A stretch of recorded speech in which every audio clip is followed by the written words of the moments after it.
Welcome to the GMAT Strategy Podcast. You're here because you believe there's a better way to study for the GMAT, and so do we. We created the GMAT strategy to maximize your results and minimize your effort so you can get to the fun parts about business school and life as quickly as possible. My name is Isaac Puglia, and I've been teaching GMAT classes and tutoring privately for the GMAT for almost a decade, and I've achieved a 99th percentile score on the GMAT and helped thousands of students get into the business schools of their choice. I'm excited to be a part of your MBA journey since we all at TGS think our world can benefit from the best possible business leaders that we can find. If this show is bringing you value, please share it with your friends and family who are studying so that together we can make this process as easy and as painless as it can possibly be. Let's go. Today, I want to talk to you about how to structure your study time. This is something that I get asked about on calls quite a bit every single year. It's something that when I'm on forums responding to posts comes up quite a bit. And I think it's a very painful situation for a lot of people to be in because you might know what you're supposed to be studying and you might even have some good instruction on how to study it. But in terms of the proper sequencing of things and knowing that you're actually being efficient with your time, this is a place where a lot of people get off track, end up costing themselves months of wasted effort.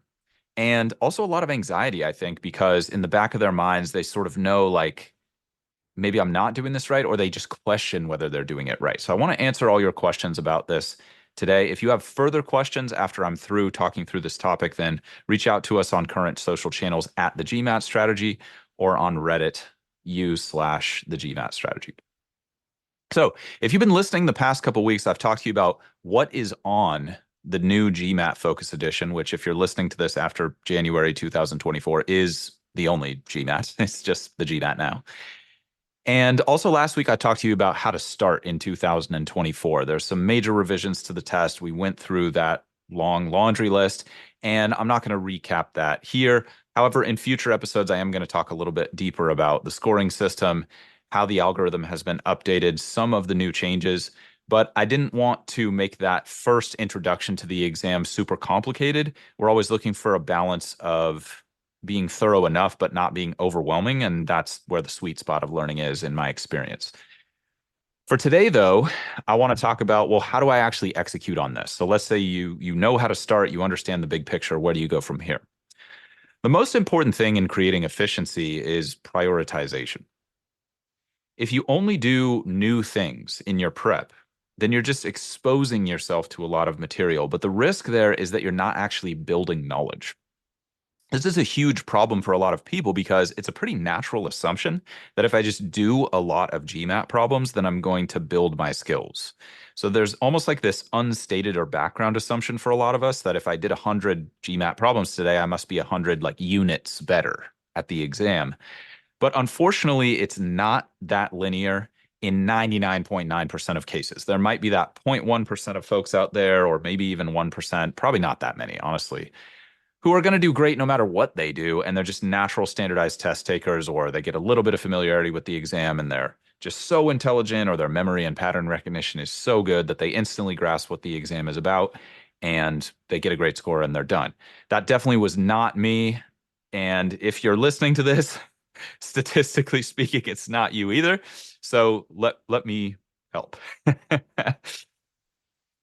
The key on the exam is I don't get credit for what I've exposed myself to. I get credit for what I've learned. And I want to make a pretty clear distinction there because just doing a bunch of practice problems in general does not drive people's GMAT scores. Does that work on other tests? Yeah, for sure.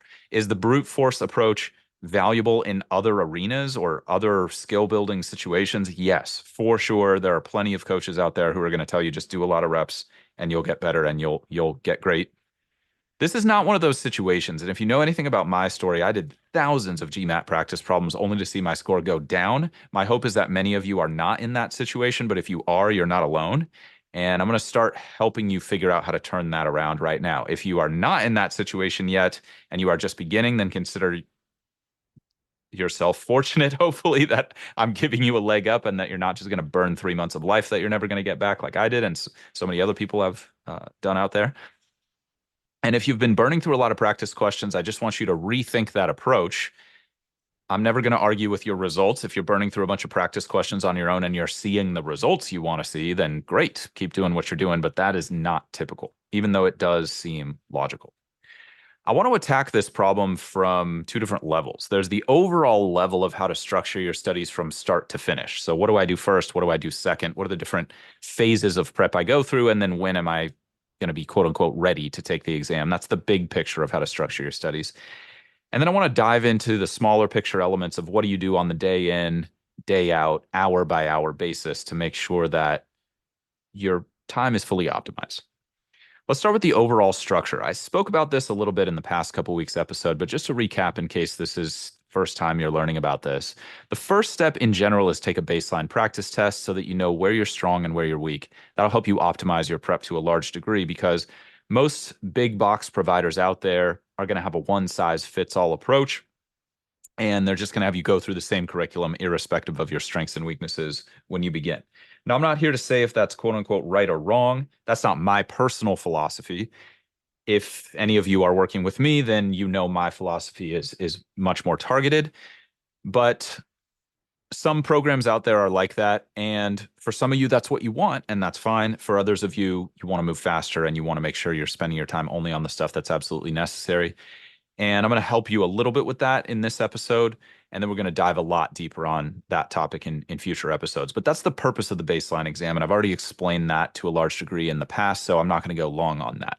Once you have that, you're going to use that information to pick the optimal provider for you. And you're going to start what I call the knowledge building phase. And that's just where you're relearning a lot of the core content of the exam, things like how to deal with exponent manipulation or algebra and how to solve equations or how to set up equations from word problems. And that's stuff that you either knew at some point in the past and you're going to shake the rust off of that through your program, or it's stuff that maybe you never really learned properly. Maybe you didn't have the best math instruction as a young person. And so it's almost like learning it for the first time. And there's no right or wrong here. It's just about what's going to work for you and what you personally need to do to reach your goal. And I've seen the full spectrum of starting points, let me tell you. And I've seen success happen in any possible situations where people totally doubted whether it was ever going to happen for them, and then other situations where people were supremely confident and it took much longer than they thought it was going to, and everything in between. So no matter where you are right now, I want you to know it's pretty much normal, and we just need to figure out what we personally need to do, block out the noise of everybody else if it's not aligning with what they need to do, and just take care of business. And it really is that simple when you have these frameworks I'm going to talk you through. Once you finish the knowledge building phase, and I'll talk more specifically about that in a moment, then you're going to move to what's called the application phase or mastery phase, or what some people will call the practice test phase, where you're learning to take the knowledge that you built and apply it in a test-like situation. And hopefully the necessity of that is obvious.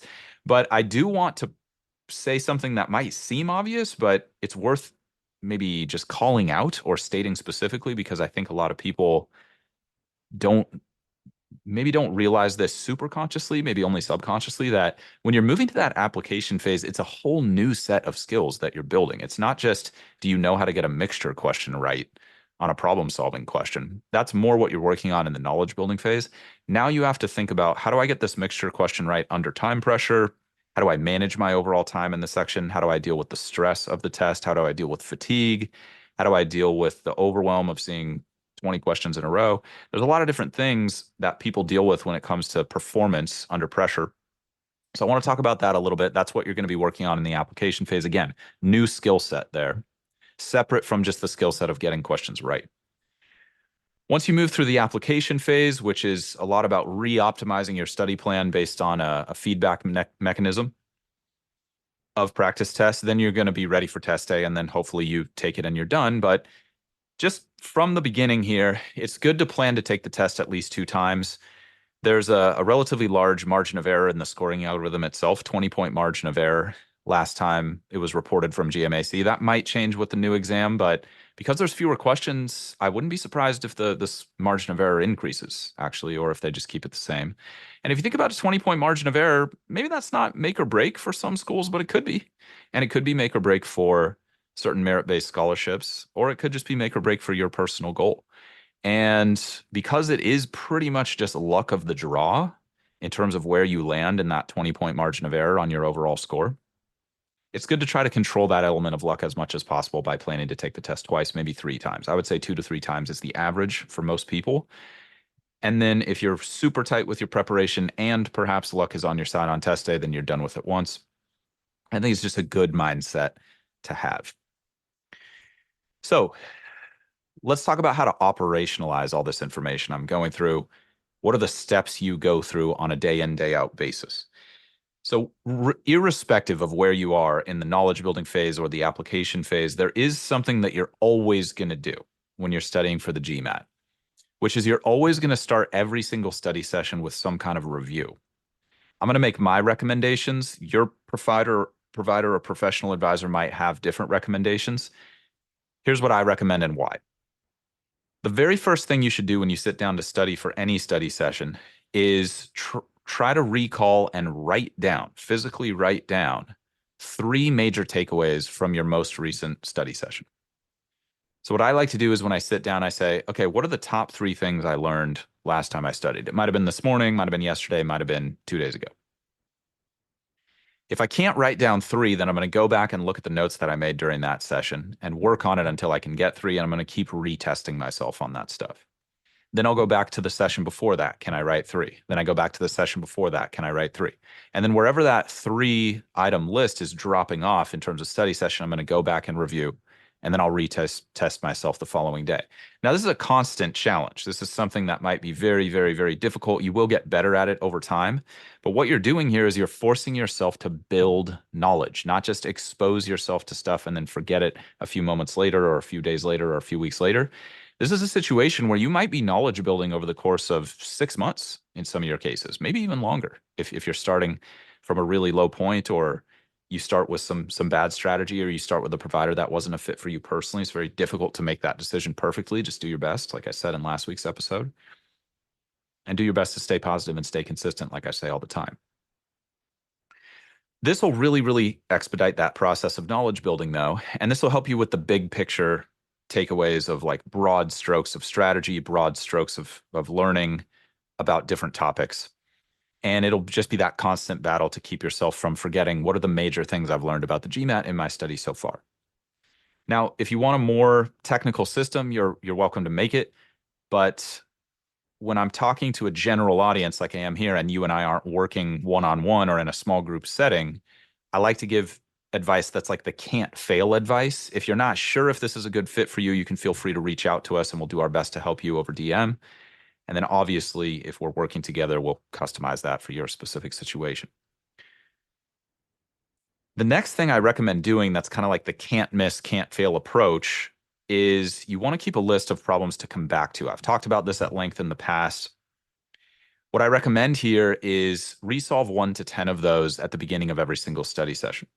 What I like to do is fix the percentage of time that I'm going to spend on review. So I usually recommend about 20 to 30% of every study session at the beginning is review, and then you leave 70 to 80% for new material. And then I like to just get through however many redo questions that are from my list as I can within that allotted time. And then sometimes they're really hard, so I only get through 1. Sometimes they're easier, I get through 3 to 5. But if you're more the like, give me a number of things to do type of person, then I would go just set a number like 5 or 10 and then stick to that every single time. Both ways work. The redo list is really simple. You just want to log any questions that were long, took you longer than you wanted them to take, or that were very difficult for you. You didn't have a strategy for them, or you struggled with the strategy, or you just want to get more reps on that strategy to make it more natural. It's really simple. That's how I recommend starting every study session. If you have questions about what I'm recommending there, let me know. And if you want a more robust system for structuring your studies, then reach out to us and we can talk about potentially working together. But I don't want to be a broken record with that kind of stuff because I know we're not going to be a fit for a good number of you, and that's fine. It's all good. Why do this kind of review? I think it's valuable to have some perspective on why these are good techniques rather than just blindly going with them. But if you're like, Isaac, I trust you, man, you seem like you know what you're talking about, I'm just going with it, then that's cool. But here's why this is so important. There's a phenomenon in learning science called the illusion of competence. And learning scientists have coined this term to talk about an effect that happens when we look at something we've studied before. So imagine like a study sheet, a classic study sheet that has all the rules of exponent manipulation, let's say, written out on it. And you look at that and you look at those rules and you think, yeah, I remember studying that. Yeah, I remember those exponent rules. I'm good on that. And the scary thing about that is we tend to overestimate our actual knowledge of those topics when we're looking at them on a study sheet like that by a factor of about three. So we're three times more confident than we should be in that situation. Okay. That should be scary because if I'm looking at three exponent rules and I'm like, yeah, I got this, then in reality, I probably only am going to remember one of them on test day, which means I'm probably going to perform at about 30% of my capacity. So if you've seen score drops or you're struggling to move your score, that might be part of the problem. You maybe haven't had the right kind of review. Even if you have been doing review on a regular basis, you might not be testing yourself enough, and you might just be looking at stuff. And there is a big, big difference. So, what we want to do is we want to integrate this concept of testing ourselves on a regular basis on material that we have seen in the past. This is a big reason that flashcards can be really, really helpful. I strongly recommend making your own. I'm not a fan of pre made flashcards. It's this thing where if you're not putting in the effort to make it, you're just going to get a lower yield out of studying them. But that's not 100% true. And again, I'm never going to argue with your results. So if you're getting really good results with pre-made flashcards, then by all means, keep using them. But if you're starting fresh or you're not getting the results you want to see from pre-made flashcards, then make your own. It's well worth the investment of time and energy. There's something about making the actual flashcard that really facilitates the learning process in my experience. And there's a lot of theory behind that I won't go into. But the main point that I want to make here is a flashcard is going to force you to test yourself on something. So instead of looking at a study sheet that just has a bunch of rules on it, on the front of the flashcard, I would write something like, what are the five most important exponent rules? Or I might go more specific, like, what do I need to remember when multiplying exponents with the same base? And you know personally what you need. And if you don't, try something. And if that doesn't work, make it more specific or less specific over time. Just iterate. A lot of this process is iteration, figuring out what works for you personally, what doesn't, and integrating the approach that works best for you. So the reason we want to test ourselves is when you're testing yourself on this knowledge, not doing the study sheet thing, but doing like the flashcard thing, or the kind of question I recommended asking a moment ago of what are the top three takeaways from my last study sessions, is you're actually going to feel like you don't know it as well. So it's almost like this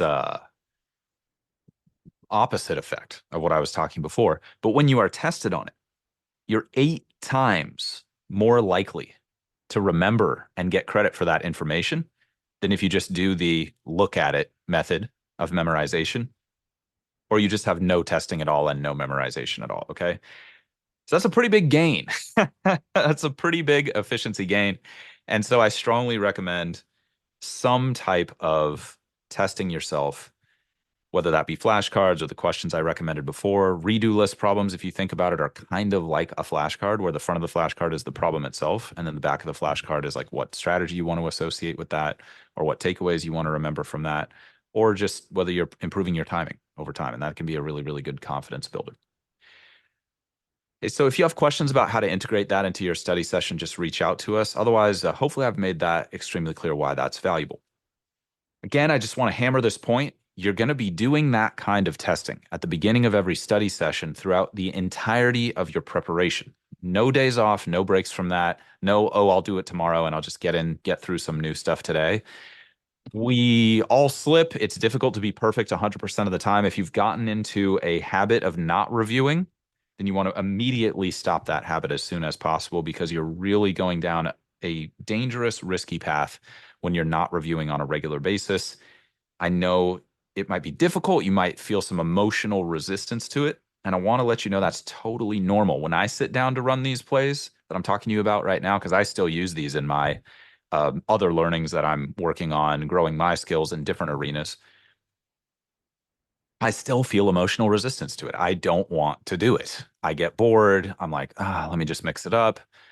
This is so routine. It's so repetitive. And pushing through that emotional resistance is a really valuable skill. And I'm not going to get into the whole psychology of that right now, but a good analogy is physical exercise. And you're going to hear me talk about this a lot if you haven't already, which is we all know what it's like to do a workout that's too easy. And a lot of us have a lot of positive conditioning when it comes to physical exercise around like feeling a challenge while we're working out or feeling like we're pushing ourselves or going to the point of exhaustion or failure and then pushing a little bit beyond that. And unfortunately, a lot of us don't have that same healthy relationship to pushing ourselves intellectually. There's a lot of negative programming I've realized in many cultures around any kind of intellectual struggle. And if you're feeling frustrated or you feel like you have to repeat things or if you're going slowly, then like you're bad or something's wrong with your study timeline when actually it might be the opposite. Usually it is the opposite where no, you're just pushing yourself. You're stressing the system, you're giving the system time to recover, and then you're getting stronger, you're getting wiser, you're gaining and building knowledge. Just like you're gaining and building strength or endurance when you're pushing yourself a little bit outside of your comfort zone when you're physically working out and then giving yourself time to rest and recover. You don't get stronger while you're working out. You stress the system while you're working out, and then you get stronger during your rest time. So, if you need to do a quick audit of your sleep, diet, and exercise right now, then go ahead and do so. You don't need like pro athlete level of sleep, diet, and exercise to get great GMAT results. It just needs to be reasonable. But if you know you could be stepping it up there, then I would just invite you to change one positive thing in each of those arenas, or just one of those arenas per week, and just keep leveling up. And that'll really add up over time. So I've done my review. What comes next in my study session on a regular basis? This starts to depend which phase you're in. If you're in the knowledge building phase, it's very linear. You're just going to work through your study plan. If you're doing free stuff, you're going to hit YouTube or your PDFs or whatever free study plan you have. If you're doing books, you're going to work through the books and do your practice problems. If you're doing a course, you're going to do the assigned homework. If you've got a tutor or a one-on-one professional advisor, then you're going to execute on the game plan that they give you. This is going to be very familiar, relearning stuff like arithmetic, algebra, word problems, and then hopefully learning how does that show up on the GMAT? How is this actually tested on the exam? And if your provider isn't putting a lot of emphasis on that, then just get a copy of the official guide for GMAT review if you don't have one already. And make sure that as you go through each topic in your course, that you're doing some practice problems from the official guide that are related to that topic so that it's not a huge shock to the system when you finish your content study, move to official guide or official practice test questions, and then realize like, oh my gosh, this is a lot more complicated and a little bit different, has a little different flavor. If you just integrate that a little bit over time, super simple structure, you go through the arithmetic module, do 5 arithmetic questions out of the official guide. Go through the algebra module, do 5 algebra questions out of the official guide. That'll really, really help cut down your necessary study time over time. So very, very simple, very linear type of learning and study style that a lot of us are very familiar with. Again, you can use 70 to 80% of each of your study sessions for that kind of work. Quick point I want to make here that's going to help a lot of you out. There's no need for perfection in this phase. You just want to do your best, but aim for about 70% retention, or you risk losing momentum. It's really easy to burn out through this study process because you're probably sacrificing other things in your life. A lot of us have really demanding jobs when we're studying for the GMAT. Even if we don't, we might have demanding personal situations or just passions that we want to engage with. And you might be taking time away from those, probably are taking time away from those things to study. And you don't want to get stuck in this negative loop of, okay, I'm not ready to retest because I haven't learned all this stuff perfectly. Again, 70% is a good threshold for any of you who struggle with like a negative perfectionism, like I've talked about in the past. For others of you, you need to raise your standards. That's usually not the case for a lot of GMAT folks. A lot of GMAT folks are like the super achiever types.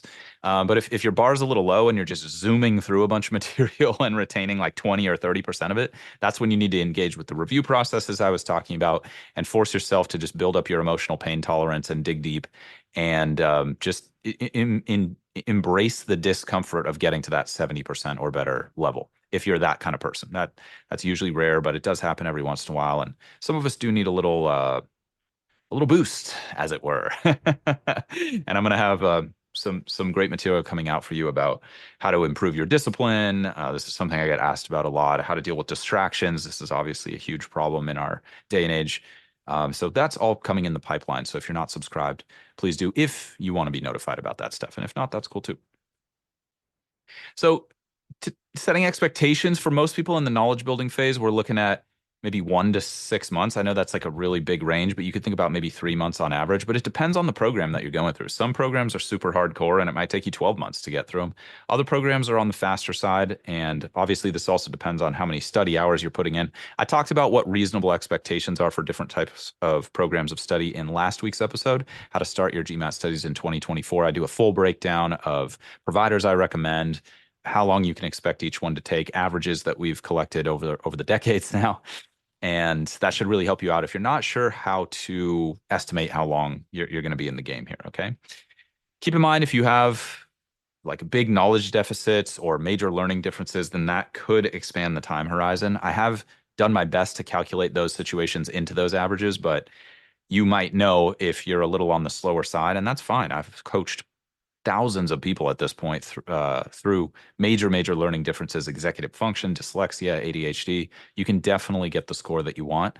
Make sure you reach out to GMAC to get some testing accommodations, though, and share the documentation you have from the past, because that's a really important way to level the playing field here. Okay. And you want to get the ball rolling on that early. So a good little mantra is just make sure you're better than you were yesterday. This is something that the review process can help you track. Some weeks are going to be great, some weeks are going to be bad. That's pretty much just how it goes over a 3 to 9 month timeline, which is like pretty typical for most people with this test of adult life. I mean, there's a lot of responsibilities a lot of us have. Sometimes we're in positions where those responsibilities are increasing on a regular basis. If you're getting married, you're having kids, you're getting promoted. This is just part of the game. And I want you to know that that challenge, that difficulty is super common. You can handle it. Others have gone before you and handled it. It might not be easy, it might not be fun, but you can do it. So once you get through that knowledge building phase, you're going to move into the application phase or practice test phase. Let's talk about what that looks like. Some people like to call this the repetition phase. And at this point, you've probably been exposed at least once to everything you would need to know to do well on an official GMAT if you've gone with a reputable provider. And now it's time to start building these other skills I was talking about at the top of the EP, things like time management, stress management, stamina, understanding which questions you should invest in, understanding which questions to divest from, and then also figuring out where are my strengths and weaknesses now. Okay, I took a baseline. I knew what my strengths and weaknesses were before. Now that I've studied a bit, have my strengths and weaknesses shifted? Or do I need to triple down on my weaknesses and keep ignoring my strengths so that I can bring my weaknesses up? These are all the questions we're trying to answer in this phase of preparation. So again, the key is to realize this is a whole different set of skills. So it's not a good expectation to think that that second practice test after the knowledge building phase is going to be amazing. It's usually not. It's usually not. And I think that's really important. It's a bummer for a lot of people because you're probably going to be thinking about it like a typical test. It's very hard to completely delete that mindset. And so you're thinking, well, I studied, I know the stuff, my score should go up. And a lot of times our improvement on the GMAT is not linear like that. It's more exponential. So if you're watching on YouTube, a linear curve is just like up and to the right. An exponential curve is not much growth at the beginning, and then bam, like a ton of growth as you get deeper into the process. So that's something that's good to think about as you get into your practice test phase, and just don't expect too much from that first practice test, because time management can be tough. Getting behind and learning how to catch back up productively can be tough. Potentially letting go of questions might be tough for a lot of you who are like the perfectionist type like I was, or the ego type like I was. Like I was an engineer. I was like, I know how to do these math problems. I should know how to do this. And one of the best pieces of advice I ever got about GMAT mindset was like, when you're thinking I should know how to do this, what you're really telling yourself is I do not know how to do this. And I can laugh about it now, but at the time I thought, ah, darn it. They're right. So I appreciate that. It's stuck around. I don't remember exactly where I heard it, but I've my gift to you now. So all that stuff can be tough, and it's good to just expect that we're going to have to grit our teeth and do a next round of skill building before we're probably going to see that score move the way we want to. Some of you might get killer results, really good score improvement after the knowledge building phase. That's not typical though. If you do get a super big leap, then you might even want to anticipate a little bit of a drop off on the next test. And a lot of times, I'm just saying this in case this is you, a lot of times when you see the score go up in a big way, you take your foot off the gas a little bit in terms of your effort. It's just human nature. Oh, things are good. I'm going to take it easier now. I've arrived. I'm good at this now. And you just want to keep an eye on that. Maybe you are. Maybe the next test validates that. But maybe the next test rolls off a little bit and kind of shows you what you need to work on. And keep in mind, the practice test phase is predominantly about data collection. Not every test is going to be like a am I there yet kind of experience. And some of these tests are going to be like, what do I need to work on? Show me where I'm weak now. Show me where I'm weak now. That's a good mindset to have so that your expectations aren't too high and you're not being disappointed and like getting the emotional wind knocked out of your sails, so to speak. Okay. So a good bridge between the knowledge building phase and the application phase, if you're worried about what I'm talking about right now, like not seeing a super strong score on your second test, you can bridge that gap a little bit by doing some short time sets from the official guide between your knowledge building phase and your second practice test. A good way to do this is just 10 questions at a time from one individual problem type is cool. So like 10 problem solving in a row, you do that set, review. 10 critical reasoning, you do that, review. 10 data sufficiency. It can help you start to diagnose your strengths and weaknesses without having to sit for a full 2-3 hour test. And I would recommend starting those untimed. So just use well, sorry, not untimed, but use a count up timer. Use a count up timer on those initial sets. So there's no time pressure, but you're creating some time awareness. Then once you're comfortable with that, you can move to a 20-minute countdown timer for those 10 question sets. And then once you're feeling comfortable with those, you can move to a full practice exam. Again, try not to get stuck in this phase, but it can be a really nice bridge if you're that perfectionist type of person and you're just a little scared and you're feeling too much resistance to taking that second test. This is a good way to bridge it, get around some of that negative perfectionism that might be holding you back. If your professional advisor recommends something different, I recommend going with your professional advisor. They usually have more context on your specific situation, but that again is kind of like the can't fail approach. If you are that person who can't afford a professional advisor, or you're working with someone who you don't trust, or you've had to leave your professional advisor because it's not working for you. This is again kind of the bulletproof stuff that pretty much no matter where you are across the spectrum, you can't go wrong. So now that you understand the right expectation setting with the second practice test, just keep in mind you might not have been taking that first practice test as seriously. So it might have been a little easier to let go of questions, breeze through it. But that second practice test, people sometimes get into the like, it's game time mindset. And that's understandable.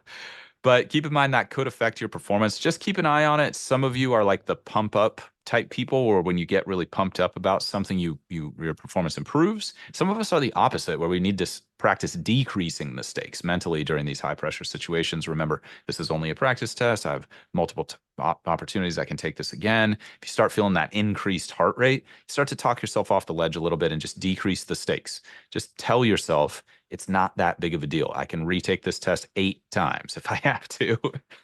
Probably won't have to do that, but you can come up with your own mantras for that, and it really helps. Second piece of advice as you enter the practice test phase, the application phase, is make sure you're simulating the practice test environment as closely as you possibly can. I have a hugely detailed episode about this from a few years back. It's called Test Day. I'm going to be going deep on it and updating it for the Focus Edition soon enough. But if I haven't released that episode yet, then please go back. Everything's going to be relevant enough to be super valuable.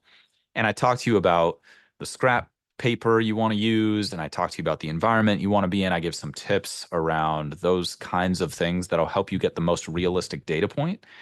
First of all, so that you don't see score drops unnecessarily, which is really painful emotionally. And then now we have all this emotional weight to overcome in addition to the actual like weight of learning the stuff and improving and diagnosing. But also so that when you get the feedback, your data is trustable. You're like, oh, this score sucked because I got 3 hours of sleep last night. Well, yeah, my score is probably going to suck too if I don't sleep well. Like that's obvious. Don't take a test after a night of heavy drinking. I mean, unless that's your thing, unless you're really that person who's at their best after a night of heavy drinking. I mean, that's the exception rather than the rule, but like no judgment on my side. Do what you got to do. But for most of us, that's not going to be the case. And again, you don't need to be neurotic about this unless you're that person who's got like the full data tracking for the last 1,000 days on your sleep. I mean, respect. I believe me, I understand the personal data tracking whole situation more than most. And if that's you, much respect, but there's no need to become that obsessive about it. Just think what is reasonable. What is reasonable for me personally? What do I need to be in a reasonable state of mind? Okay, such that it's unlikely to affect my performance negatively. Okay, so obvious stuff like that. means that when you're looking at the score and your results, you're actually looking at your skills, not just the fact that you're irresponsible and taking a test after 2 hours of sleep. So please don't do anything like that. That's going to be a huge waste of time and energy.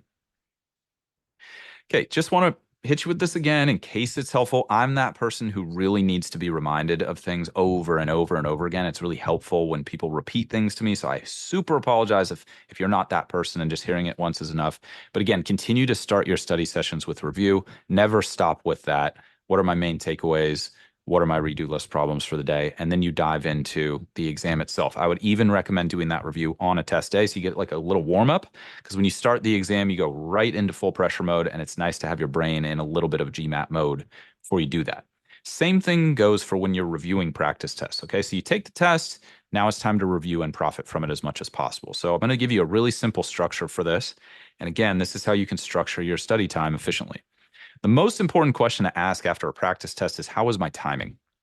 If you're not managing time well, then you're probably undercutting your other skills. Managing time is one of the most difficult aspects of the GMAT for many people, and it's also one of the most important, because if you've watched my webinar on our website where I talk about how the scoring algorithm is so different from other exams, then you know that pretty much like where you end is like your score. And so you want to make sure you're not having a huge roll off at the end of the section. Sometimes it's going to happen and you can still hit goal scores that way. So if that's working for you, keep doing your thing, but that's not recommended.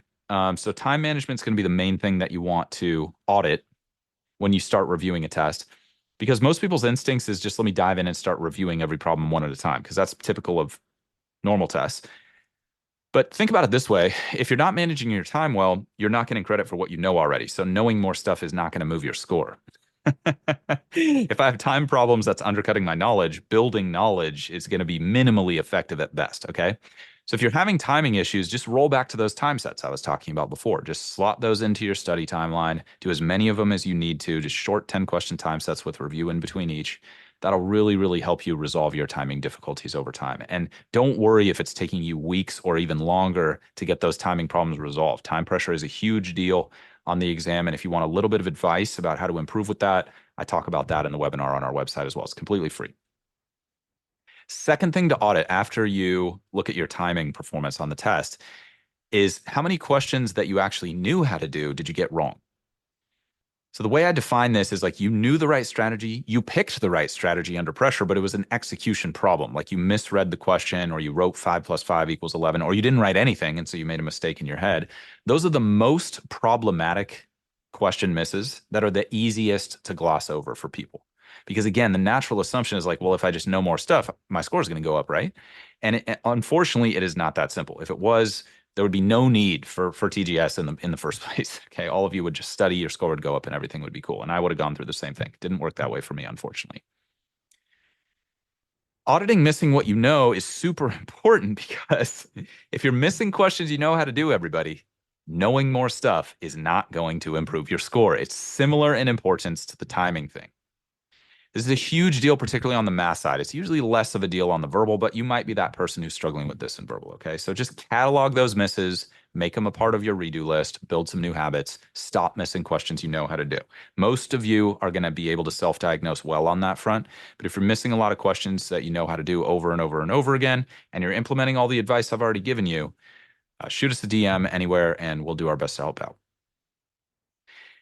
Then what you do after you've audited your timing and the questions you knew how to do but got wrong is now you can do a question by question review of every question in the exam and just add to that redo list as needed. And this is going to be really familiar for most of you. This is just like going over every question, reviewing it, maybe even web searching it to get some alternate perspectives, and making sure you have reasonable explanations for the questions. Okay. So that part's going to be pretty standard operating procedure for most of you, but let us know if you have questions about that. Ultimately, a lot of getting great GMAT scores is pattern recognition. And this is why I've been preaching about the review process so much. At a certain point, you'll have been exposed to like 90% of the tricks that the GMAT could play on test day. And then it's just repeating those enough that you don't have to think too hard about how to execute them under time pressure. This is why there's a certain small slice of the population who can just study for the exam really quickly, get it, and then move on. Is like their pattern recognition and memory is so good that just seeing it once is just like, oh, another one of these, another one of these, another one of these. For most of us, we're going to need months of diligent review and consistent work to build up that pattern recognition, but that's fine. We're talking about a handful of months here for a massive payoff for the entire rest of your career, and virtually every area of your life will be touched by success in this arena. And I think it's worth it. And if you're here, you probably think it's worth it too. So don't be afraid if it's hard. Like, it's probably good that it's hard. That means you're growing. It means that you're separating yourself from the general population. You're improving yourself. You're becoming more valuable over time. You're building your skill set of dealing with adversity. All of these things are super valuable when you want to be successful in business, which most of us do. So I think it's important to talk about that because a lot of people are like, well, how do I go from 700 to 750 or something like that? And it's the difference between a 650 score and a 700 score is like at 650, you're maybe recognizing stuff on a new test that you've seen before or versions you've seen before, like 40% of the time. Whereas at that 700 level, maybe it's like 60% of the time. And how are you going to build your pattern recognition? It's repetition. It's repetition. And it's not just blind repetition of doing thousands of new problems and hoping for the best, although that can work. It's just going to take you probably 3 years to get the thing done. You can hack that pattern recognition by using the techniques that I talked to you about. Okay. So if you're struggling to move your score or you've plateaued, you want to look at your review process. Your review process might not be robust enough. And if you need help with that, listen to our individual reading comp, critical reasoning, problem solving, data sufficiency IR episodes where I talk about valuable review processes you can use on those question types to boost your skills if you need them. So once you have gone through every question in your practice test, you want to pick 3 areas to focus on maximum before the next test. So what I recommend here is, let's say you're using an exam official practice test from MBA.com, just spreadsheet out or write out the percentage accuracy for each topic.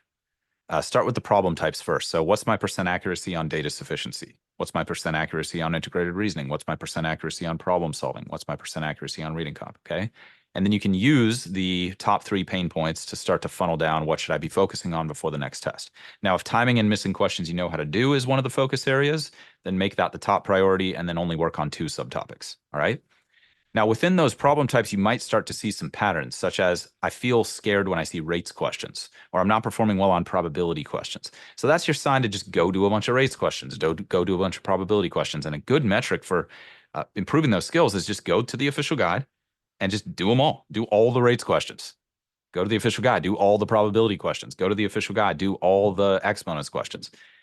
Do them 2, 3, 4, 5, 6 times each until you're like, okay, if I saw anything like this, I have at least 80% confidence that I would knock it out. Okay. That is when you are ready for the next practice test. When you're at least 80% confident that you've resolved three and only 3 things from the previous exam. If you try to resolve 5 or 10, you're going to spread yourself too thin and this thing's going to take forever. Promise you. I've done this thousands of times, tens of thousands of times, honestly.